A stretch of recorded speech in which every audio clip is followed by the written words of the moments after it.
नमस्कार साथियों, आप सभी का स्वागत है आपके अपने YouTube चैनल पढ़ाई की पोथी में। तो साथियों, उम्मीद करती हूँ कि आप स्वस्थ होंगे, मस्त होंगे, बेहतर होंगे और निरंतर अपनी तैयारी के माध्यम से सफलता का मार्ग प्रशस्त कर रहे होंगे।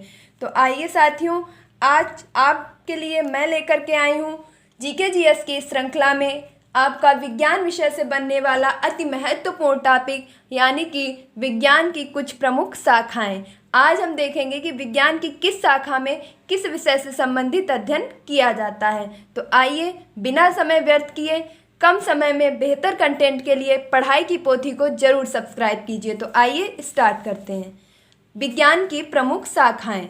तो विज्ञान की प्रमुख शाखाओं में जो मेरी पहली शाखा है वह है न्यूरोलॉजी। और न्यूरोलॉजी का संबंध किससे है?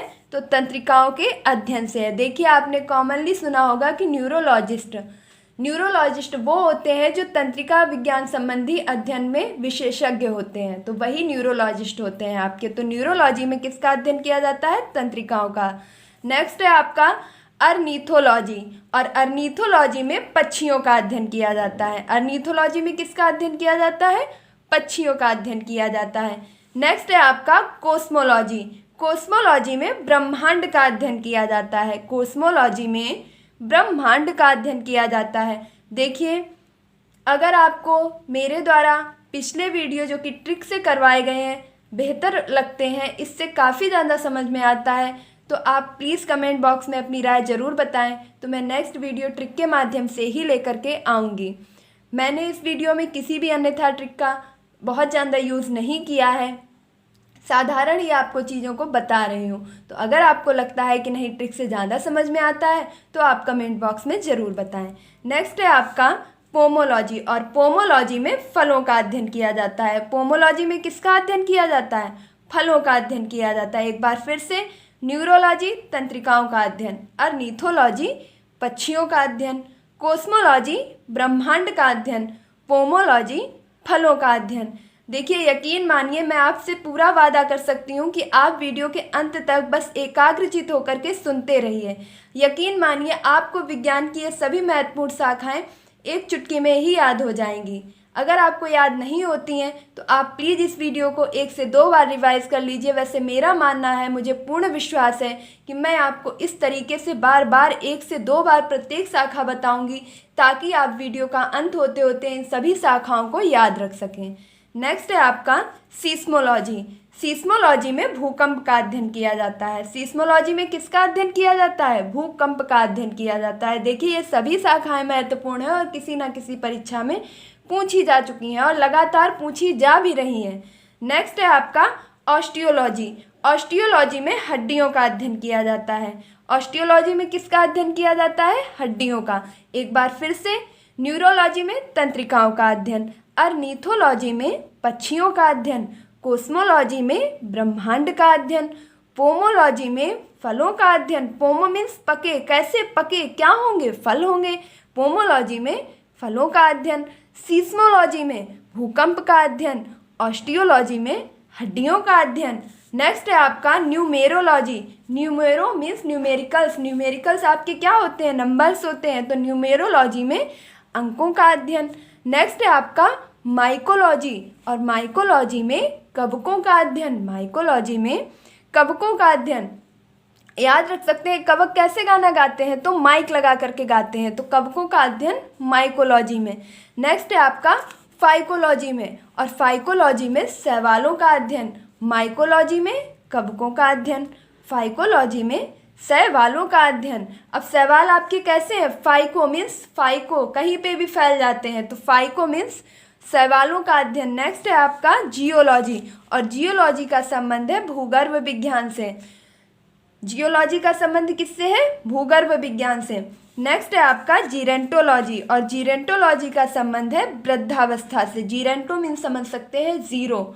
अब जीरो व्यक्ति कब हो जाता है? जब उसके हाथ पैर नहीं चलते हैं और उसकी अत्यधिक वृद्धावस्था होने के कारण शारीरिक शक्ति क्षीण हो जाती है, तो वो कैसा हो जाता है? जीरो हो जाता है। इसे हम रिलेट कर सकते हैं कि वृद्धावस्था में इंसान जीरो हो जाता है। और जीरो मीन्स जीरेंटोलॉजी। तो जीरेंटोलॉजी में वृद्धावस्था का अध्ययन किया जाता है। देखिए, किसी भी बात को अन्यथा बिल्कुल भी ना लें। सभी बुजुर्गों का सम्मान अवश्य करें। नेक्स्ट है आपका मीट्रियोलॉजी, और मीट्रियोलॉजी में मौसम का अध्ययन किया जाता है। मीट्रियोलॉजी में किसका अध्ययन किया जाता है? मौसम का। अब मीट्रियो मीन्स माँ से मौसम और माँ से मीट्रियो, तो मीट्रियोलॉजी में मौसम विज्ञान का अध्ययन किया जाता है। नेक्स्ट है आपका एंटोमोलॉजी, और एंटोमोलॉजी में आपका कीट पतंगों का अध्ययन किया जाता है। एंटोमोलॉजी में किसका अध्ययन किया जाता है? कीट पतंगों का अध्ययन किया जाता है। एक बार फिर से, न्यूमेरोलॉजी अंकों का अध्ययन, माइकोलॉजी कवकों का अध्ययन, फाइकोलॉजी शैवालों का अध्ययन, जियोलॉजी भूगर्भ विज्ञान। अब जीना है तो कहाँ जीना है? भू मीन्स जमीन पर ही तो जीना है, तो जियोलॉजी भूगर्भ विज्ञान, जीरंटोलॉजी वृद्धावस्था, मीट्रियोलॉजी मौसम विज्ञान का अध्ययन, एंटोमोलॉजी कीट पतंगों का अध्ययन। अब एंटोमोलॉजी शाखा में कीट पतंगों का अध्ययन किया जाता है। अगर मैं आपसे यही एक शब्द यह पूछ लूँ कि कीट पतंगों को खाने वाले मीन्स कीट भक्षी जो होते हैं, उनके लिए आप one word substitution means English में अगर पूछा जाए कि कीट भक्षी को क्या कहते हैं, तो कीट पतंगे खाने वाले कीट भक्षी को कहते हैं इंसेक्टिवरस। क्या कहते हैं? इंसेक्टिवरस। शाकाहारी, शाकाहारी को क्या कहते हैं? हर्बीवरस। मांसाहारी कोरोनीवरस, और सर्वाहारी ओमनीवरस, और कीट भक्षी इंसेक्टिवरस। और कीट भक्षी इंसेक्टिवरस होते हैं, जबकि कीट पतंगों का अध्ययन किसमें किया जाता है? तो वह आपका एंटोमोलॉजी में किया जाता है। नेक्स्ट है आपका इकोलॉजी। इकोलॉजी में वनस्पति या पर्यावरण का अध्ययन किया जाता है। देखिए, ये बहुत ही नॉर्मल से शब्द हैं, कह सकते हैं, सभी जानते हैं इन्हें, लेकिन कुछ जो ऐसे हैं जो आप नहीं जानते हैं उन्हें भी याद रखिए। तो इकोलॉजी में वनस्पति विज्ञान का अध्ययन किया जाता है। अब इकोलॉजी शब्द आपका सर्वप्रथम किसने दिया है, ये आप कमेंट बॉक्स में ज़रूर बताएंगे। देखिए, अगर आपको आता है तो ज़रूर टाइप कीजिए, जिससे आप आगे कभी भी नहीं भूल पाएंगे। अगर नहीं आता है तो सर्च कीजिए, ढूंढिए, खोजिए और फिर कमेंट बॉक्स में लिखिए, जिससे आप उसे कभी भी नहीं भूल पाएंगे। अगर बात है कि इकोलॉजी शब्द किसने दिया है, ये आप बताएंगे। अब मैं आपको बताती हूँ इससे रिलेटेड दूसरा क्वेश्चन कि इकोसिस्टम, इकोसिस्टम शब्द दिया है आपका एजी टांसले ने। तो इकोसिस्टम नामक शब्द आपका एजी टांसले के द्वारा दिया गया है, जबकि इकोलॉजी शब्द ये आप बताएंगे कि किसके द्वारा दिया गया है। नेक्स्ट है आपका ओफियोलॉजी। ओफियोलॉजी में सांपों का अध्ययन किया जाता है। ओफियोलॉजी में किसका अध्ययन किया जाता है? सांपों का अध्ययन किया जाता है।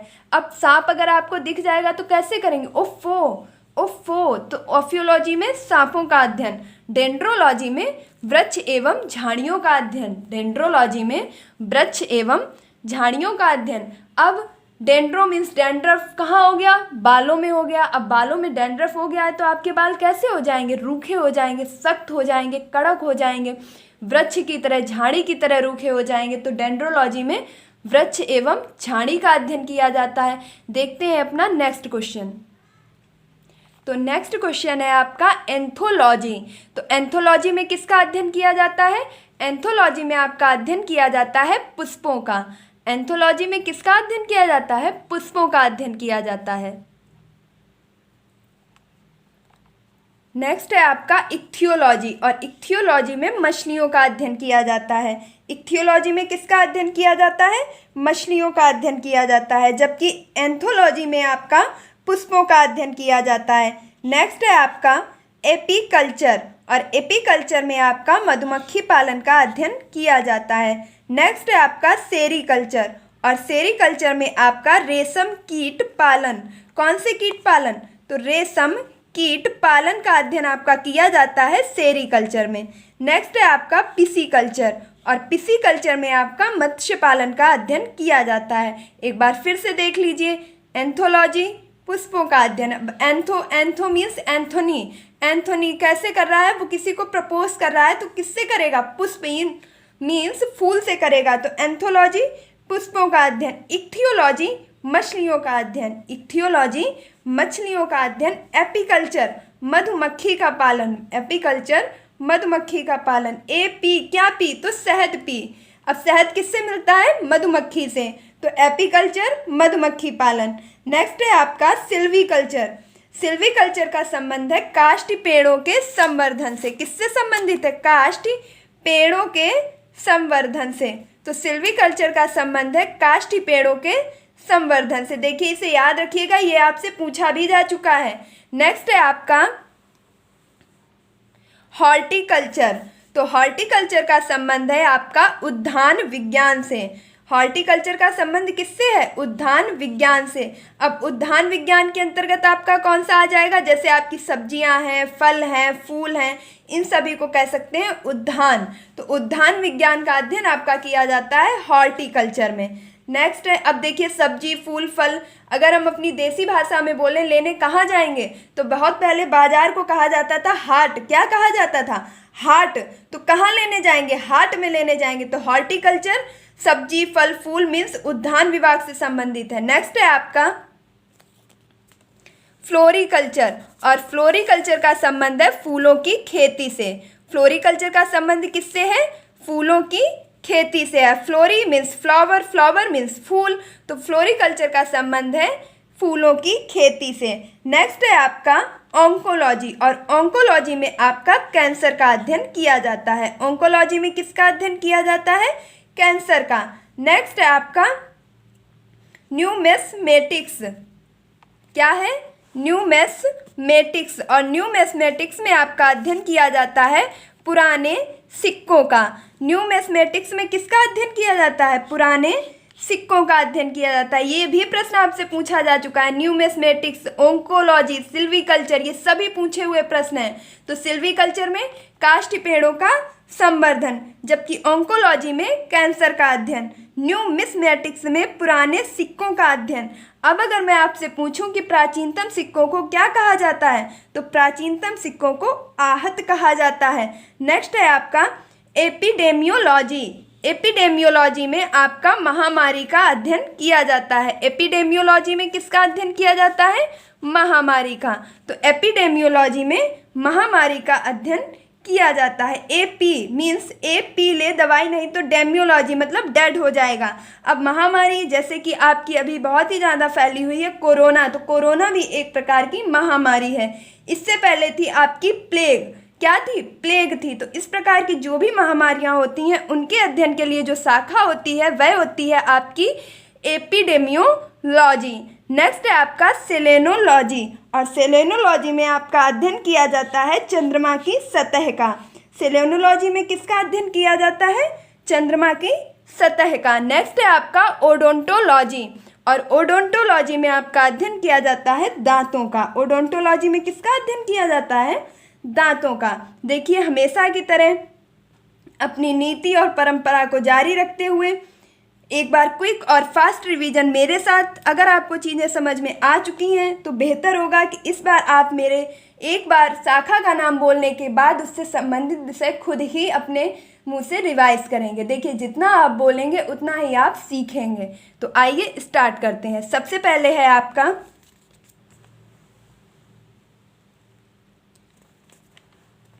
एंथोलॉजी। क्या है? एंथोलॉजी, और एंथोलॉजी में आपका पुष्पों का अध्ययन किया जाता है। नेक्स्ट है आपका इक्थियोलॉजी। इक्थियोलॉजी में किसका अध्ययन किया जाता है? मछलियों का। एपीकल्चर में मधुमक्खी पालन का। देखिए मैं कुछ सेकंड का टाइम लेती हूँ ताकि आप बोल सकें। नेक्स्ट है आपका सेरीकल्चर। सेरीकल्चर रेशम कीट पालन। पिसीकल्चर मत्स्य पालन, और सिल्वीकल्चर काष्ठी पेड़ों का संवर्धन। सिल्वीकल्चर काष्ठी पेड़ों का संवर्धन। नेक्स्ट है आपका हॉर्टिकल्चर। तो हॉर्टिकल्चर उद्यान विज्ञान का अध्ययन। कहाँ जाएंगे? सब्जी, फल, फूल लेने, हाट में जाएंगे। फ्लोरिकल्चर फूलों का अध्ययन। ऑन्कोलॉजी कैंसर का अध्ययन। न्यूमेस्मेटिक्स पुराने सिक्कों का अध्ययन, और एपिडेमियोलॉजी महामारी का अध्ययन। सेलेनोलॉजी चंद्रमा की सतह का अध्ययन। ओडोंटोलॉजी दांतों का अध्ययन। नेक्स्ट है आपका न्यूरोलॉजी तंत्रिकाओं का अध्ययन। अर्निथोलॉजी पक्षियों का अध्ययन। कोस्मोलॉजी ब्रह्मांड का अध्ययन। सीस्मोलॉजी भूकंप का अध्ययन। ऑस्टियोलॉजी हड्डियों का अध्ययन। न्यूमेरोलॉजी अंकों का अध्ययन। माइकोलॉजी कवकों का अध्ययन। फाइकोलॉजी शैवालों का अध्ययन। जियोलॉजी भूगर्भ विज्ञान का अध्ययन। देखिए अगर आपने पहली बार में बताए गए सभी शाखाओं को ध्यान से सुना है तो मैं यकीन के साथ कह सकती हूँ कि इस रिवीजन पॉइंट में आप मेरे साथ 7 शाखाओं को भी बोल रहे होंगे। और प्लीज़ वीडियो को अंत तक जरूर देखिएगा। नेक्स्ट है आपका जीरेंटोलॉजी, वृद्धावस्था का अध्ययन, मीट्रियोलॉजी, मौसम का अध्ययन, एंटोमोलॉजी, कीट पतंगों का अध्ययन, इकोलॉजी, वनस्पति या पर्यावरण का अध्ययन, ओफियोलॉजी, सांपों का अध्ययन, डेंड्रोलॉजी, वृक्ष एवं झाड़ियों का अध्ययन। तो प्यारे साथियों, ये था आज का आपका महत्वपूर्ण विज्ञान की शाखाओं से संबंधित वीडियो। उम्मीद करती हूँ कि अगर आपने वीडियो को एकाग्रचित होकर और मेरे साथ इन सभी चीज़ों को दोहराया है तो मैं पूरे दृढ़ विश्वास से कह सकती हूँ कि अब शाखा से बनने वाला किसी भी प्रकार का आपका प्रश्न परीक्षा में गलत बिल्कुल भी नहीं होगा। तो अगर आपको यह वीडियो अच्छा लगा है, आपको लगा है कि हाँ लगातार आपके लिए कुछ ना कुछ बेहतर किया जा रहा है, तो प्लीज़ अपनी इस बहन के वीडियो को जितना ज़्यादा से ज़्यादा हो सके लाइक कीजिए, शेयर कीजिए। आपने सीखा है, आपने पढ़ा है, आप अपने साथियों तक इस वीडियो को पहुँचाइए। पढ़िए, पढ़ाइए, चैन बनाइए और निरंतर पढ़ाई की पोथी के प्लेटफॉर्म को सपोर्ट कीजिए। देखिए, मैं आपकी ही बहन हूँ, आप लोगों के बीच से ही निकली हूँ, इसलिए मुझे सपोर्ट की बहुत ज़रूरत है। कोई ऐसा प्लेटफॉर्म नहीं है जो पहले से ही डेवलप है। ये नया नया प्लेटफॉर्म है, शुरू हो रहा है और मुझे बहुत ही खुशी हो रही है बताते हुए कि आज के इस वीडियो को जो मैं अपलोड करने जा रही हूँ, यह मेरा 1 मंथ कंप्लीट हो गया है। मीन्स पढ़ाई की पोथी के परिवार का आज 1 मंथ कंप्लीट हो चुका है। और इस 1 मंथ में जिन जिन लोगों ने इस चैनल को इतना ज़्यादा सपोर्ट किया है, यकीन मानिए इतने कम समय में सभी का नाम लेना तो संभव नहीं है, लेकिन मैं तहे दिल से उन सभी लोगों को इस वीडियो के माध्यम से बहुत सारा आभार देना चाहती हूँ और यह उम्मीद करती हूँ कि वह आगे भी इसी प्रकार इस प्लेटफॉर्म के प्रति अपना भरोसा और विश्वास बनाए रखेंगे और इस परिवार को आगे बढ़ाते रहेंगे। तो साथियों, प्लीज़ इस वीडियो को ज़्यादा से ज़्यादा शेयर कीजिए।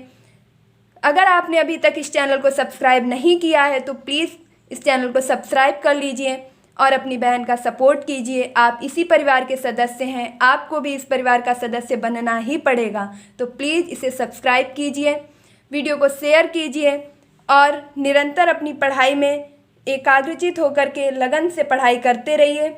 आपको सफलता ज़रूर मिलेगी। इन्हीं शुभकामनाओं के साथ हमेशा की तरह खुश रहिए, मस्त रहिए, पढ़ाई में निरंतरता बनाए रखिए, अपने माता पिता और गुरुजनों का सम्मान कीजिए। और जो कहने में भी गला भराता है, इतना खुशी होती है कि इतने कम समय में आपने इतना ज़्यादा सपोर्ट किया है इस प्लेटफॉर्म को कि सच में इतनी उम्मीद भी नहीं की जा सकती थी। तो मेरा सभी उन सब्सक्राइबर्स को, एक एक सब्सक्राइबर्स को तहे दिल से आभार, शुक्रिया। और प्लीज़ इस वीडियो को ज़्यादा से ज़्यादा शेयर करें। और जिस प्रकार आपने 1 मंथ में इतने कम समय में इतने ज़्यादा सब्सक्राइबर्स बढ़वाए हैं, मैं पूरे यकीन से कह सकती हूँ कि नेक्स्ट आने वाले मंथ में सब्सक्राइबर्स 2 गुने ज़रूर होंगे। ये सब आपकी ही सफलता है, ये सब आपकी ही लगन है। मैं सिर्फ आपकी एक साथी हूँ जो सहयोग कर रही हूँ। ये आपका ही परिवार है, आपका ही प्लेटफॉर्म है, आपकी जिम्मेदारी है कि आप इसे आगे किस प्रकार ले जाएँ। तो प्यारे साथियों, मिलती हूँ अपने नेक्स्ट वीडियो में। तब तक के लिए वीडियो को शेयर करते रहिए और अपना विश्वास, भरोसा इस प्लेटफॉर्म के प्रति बनाए रखिए। धन्यवाद।